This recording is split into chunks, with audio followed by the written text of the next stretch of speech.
Olá, bem-vindos ao módulo de viabilidade detalhada. Esse módulo vai ser muito interessante, ele é um início muito importante do nosso projeto. A gente acabou de fazer a proposta utilizando o contrato de opção de compra e a partir de agora nós estamos dentro da vigência desse contrato. Então, a gente tem que correr porque a gente tem um prazo a cumprir agora com o dono do terreno. Lembrando que até o final desse processo nós estamos seguros pelo contrato de opção de compra, né? Existe uma porta de saída caso a gente tenha algum indicativo de que o projeto não vai confirmar a viabilidade preliminar que nós vimos, né? É por isso que na viabilidade preliminar a gente precisa ser rápido. Ele é rápido e não tão preciso, e agora nós vamos fazer a viabilidade detalhada, que é a mais lenta e muito precisa. Bom, vamos lá então, dando início aqui, nesse primeiro slide eu digo justamente isso, né? Que agora a gente vai realizar as análises mais precisas e detalhadas para garantir a viabilidade completa do projeto. Então, passando agora pela viabilidade detalhada, a gente tem que chegar no final desse processo e confirmar detalhadamente, com muita certeza, de que esse processo é viável. É aqui que a gente vai dedicar energia dentro de um passo a passo que a gente vai ver aqui para confirmar a viabilidade do projeto, tá? Aqui tem uma coisa importante, pessoal, que é um conceito que eu gosto muito na viabilidade detalhada e que eu sempre levo comigo para poder pensar o seguinte, né? Nessa etapa de viabilidade detalhada, a gente vai ter que investir algum recurso, tá? Não tem como a gente fazer isso sem colocar um pouco de dinheiro aqui nas etapas. E aí eu sempre penso o seguinte, né? Eu trago a seguinte estratégia para cá. A gente deve sempre investir o mínimo para obter o máximo de resultado, eliminando incertezas. Então, eu vou dar um exemplo aqui para vocês. Uma das primeiras coisas que a gente faz aqui, em termos de investimento, é a topografia. Eu costumo fazer o levantamento planealtimétrico, né? A gente vai ter depois uma aula só sobre isso. E normalmente é um investimento baixo, não é um investimento alto, tá? Ele produz um resultado muito bom, porque o engenheiro já vai começar a desenhar sobre esse levantamento planealtimétrico. Então, imagina só que você tem um terreno que tem um declive. Com o levantamento planealtimétrico, o engenheiro ou o arquiteto já vão conseguir produzir um desenho em cima do terreno real, já com as curvas de nível, com o declive ou com o aclive, já vai conseguir calcular volume de aterro, enfim, né? Então, é um investimento pequeno, vai produzir um resultado grande, vai liberar bastante trabalho para o pessoal de engenharia e elimina uma incerteza que é significativa para a gente, que é o tamanho do terreno. Tá? Eu já tive experiência aqui, pessoal, de gente que veio fazer mentoria comigo, trouxe o projeto pronto, já aprovado na prefeitura, e ele tinha feito uma permuta para poder fazer a aquisição do terreno, aprovou o projeto. No contrato que eles fizeram, o combinado entre eles era que ele ia pagar aluguel para a família enquanto ele executava o projeto. Tá? Ele ia fazer uma permuta futura. E quando ele me procurou, ele tinha acabado de tirar a família da casa. Estava pagando aluguel já para a gente poder fazer o start na obra. E antes disso, eu fiz uma verificação dos projetos junto com ele e não encontrei o levantamento planealtimétrico. E disse para ele, olha, eu acho que isso aqui é fundamental para a gente poder avançar nos outros projetos, né, estrutural, enfim. Fizemos um levantamento planealtimétrico, o terreno era menor do que estava na matrícula. Era um terreno de meio de quadra, no bairro antigo. As casas foram sendo construídas e o terreno dele estava faltando em cima, quase 1 metro, embaixo, 60 centímetros aproximadamente. Inviabilizou o projeto dele, que eram de unidades pequenas, o terreno tinha uma testada pequena, né? Inviabilizou o projeto desse. Esse foi um fato, né, que aconteceu. E inúmeros outros exemplos que a gente tem, né? Então, é um recurso que é um investimento baixo, produz um resultado alto, que é de liberar bastante trabalho para o pessoal de engenharia trabalhar com o tamanho real do terreno e elimina incerteza. Então, o tamanho do terreno é uma incerteza que a gente tem que eliminar. E a gente faz isso com o levantamento planealtimétrico. Então, queria dar esse exemplo aqui para vocês. E aqui também, o que a gente busca aqui, né? O máximo retorno com o menor investimento, tá? Sustentado por uma gestão de risco. Então, o lance de eliminar incertezas está ligado com gestão de risco. Lembra no módulo Conceitos do Negócio, módulo 1, que a gente viu sobre gestão de risco? Então isso aqui é sobre gestão de risco. Porque daqui para frente agora, para a gente tomar a nossa decisão, nós não podemos errar. A gente pode ter cometido algum erro na viabilidade preliminar. Agora não. Tá? Então, a gente sempre vai fazer, lembra, lá na aula que a gente falou de gestão de risco, a gente fazer uma análise sobre fatos baseado, sempre tomando decisão baseada em análises detalhadas. Então, é esse tipo de investimento que a gente vai fazer. Para isso que a gente faz uma escala de investimento. Menor investimento, máximo resultado, eliminando incerteza, né, para a gente poder fazer gestão de risco. E esse aqui é o fluxo do nosso trabalho dentro da viabilidade detalhada. Ah, Thiago, eu preciso fazer exatamente assim? Não. A ideia do curso aqui, muito mais de que trazer uma coisa pronta, é mostrar um caminho conceitual para vocês seguirem. Então, o que é importante para mim, aqui dentro do curso, é que vocês entendam, poxa vida, tem que ter uma viabilidade preliminar, eu tenho que fazer uma proposta usando um contrato de opção de compra, para depois eu fazer uma viabilidade detalhada. Então, isso é importante para mim. O seu processo é interessante que ele seja bem minucioso, como é o meu aqui. Esse aqui é um exemplo prático. Eu faço realmente tudo isso. Vocês vão ver que eu vou ter exemplos práticos aqui para mostrar para vocês, tá? Mas é um passo a passo que você pode criar. Eu criei uma escala que me ajuda e atende esse propósito que eu acabei de dizer. Investir o mínimo com o máximo de resultado, ok?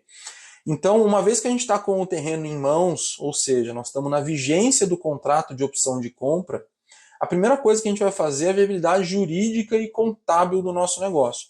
E se a gente voltar nas aulas do time de trabalho, você vai ver que quando eu falo do advogado, eu falo lá de viabilidade de planejamento jurídico, e quando eu falo do contador, eu falo também sobre planejamento contábil. Tá? Essas duas coisas vão estar aqui dentro desse processo. É lógico, o advogado, nesse momento, vai ter um trabalho a mais que o contador, que é fazer as verificações, né, de certidões e tudo mais. A gente vai ver logo aqui nas próximas aulas. Mas é interessante repassar a viabilidade jurídica e a viabilidade contábil nesse momento aqui, para ver se tudo aquilo que a gente pretende fazer está realmente de acordo com o que a gente tinha colocado no nosso plano de negócio. Às vezes tem uma remodelagem, pode ser que tenha, de repente apareceu um baita terreno para você que tem alguma questão jurídica e você não vai perder a oportunidade. Se o advogado acenar e disser que o negócio é bom, você avança. O que você faz? Remodela o plano. Então, por isso que o plano de negócio é vivo, né? Depois a gente parte... Depois não, aqui acontecem coisas em paralelo, tá? Junto com a viabilidade jurídica e contábil, como não somos nós que vamos fazer, lembra que lá no plano de negócio existe lá o que, para quem e o como, né? A parte do como, que é o lado esquerdo da planilha, tem o time que vai ajudar a gente a colocar isso em prática. Então a gente tem lá os recursos-chaves, né? As atividades-chave e os parceiros-chave, que é o time de trabalho, está inteiro ali do lado. Nessa hora o time de trabalho entra em ação e assume essa atividade, ou seja, te libera para ir fazer outra coisa. Você vai lidar então com a pesquisa de mercado 2. Lembra que nós fizemos uma pesquisa de mercado 1, que é aquela pesquisa de mercado que a gente pega as amostras, 20 amostras, a gente tem a planilha, nós vamos lá no Google Terra, colocamos lá o marcador, fazemos lá o raio de 500 metros e de 1.000 metros, enfim. Nós vamos utilizar aquela pesquisa que nós fizemos e vamos partir aqui dentro da pesquisa de mercado 2 para um processo de validação junto com as imobiliárias locais. Então, nós vamos ter uma aula específica sobre isso. Para quê? Para validar aquele preço que nós pesquisamos lá na viabilidade preliminar. Tá ok? A gente precisa ter certeza que esse preço é esse mesmo. Pô, o preço é esse mesmo. Fizemos uma viabilidade jurídica e contábil, tá liberado. Ou seja, pô, eu tenho bons indicativos já de que juridicamente, contabilmente, o negócio está ok, o advogado verificou lá as partes e o terreno. Pesquisa de mercado, eu confirmei o preço, já tive ali uma ideia de como que é o preço de mercado, de como que está o meu produto, enfim. Pô, tá tudo acenando para que o negócio seja bom. Então eu vou gastar meu primeiro dinheiro. Eu vou fazer a topografia, o levantamento planaltimétrico. Tá? Então eu já vou investir um pouquinho, por quê? Porque eu já libero o pessoal de engenharia para poder fazer um estudo de projeto 2, que aí a gente vai entrar no projeto arquitetônico mesmo, produzir ali os quantitativos, enfim, nós vamos ter uma aula sobre isso. Entendeu a importância desse investimento em topografia? De repente pode ser que você tenha um investimento aqui em engenharia também, dentro do estudo de projeto 2, tá? Para poder investir um pouco ali em mão de obra dos engenheiros para poder produzir o seu desenho arquitetônico detalhado, os quantitativos, o estrutural, o projeto de bombeiro, enfim, todos os projetos aqui a gente vai ter uma aula para falar sobre isso, eu vou explicar para vocês. Pô, passamos a fase de engenharia. Eu preciso então fazer uma sondagem, é o meu segundo ou terceiro investimento aqui, tá? Por quê? Eu preciso saber como que vai ser minha fundação. Isso aqui é um momento importante da nossa caminhada, tá? Eu preciso saber se na minha sondagem se tem água, se não tem, que tipo de perfuração que eu vou fazer, se é, por exemplo, uma estaca escavada, que é mais barato, se vai ter que ser uma estaca Strauss porque eu encontrei água, se vai ser uma hélice contínua, se vai ser uma estaca pré-moldada, dependendo do tipo de fundação. Então isso é significativo para a gente. Eu gosto de fazer uma sondagem nessa etapa, vou mostrar casos práticos meus aqui para vocês também. E sem a sondagem não tem como avançar na fundação, né, no projeto estrutural na fundação, tá ok? Então é um investimento importante para a gente fazer. E aí, está até destacado aqui em amarelo, a vistoria cautelar. A vistoria cautelar é um braço da engenharia legal que vai fazer uma vistoria nas casas, nos imóveis vizinhos, aonde a gente vai construir, para ver em que condições que está aqueles imóveis, que isso também pode refletir aqui no nosso projeto. Pode ser que tenha ajustes. Já aconteceu isso comigo, tá?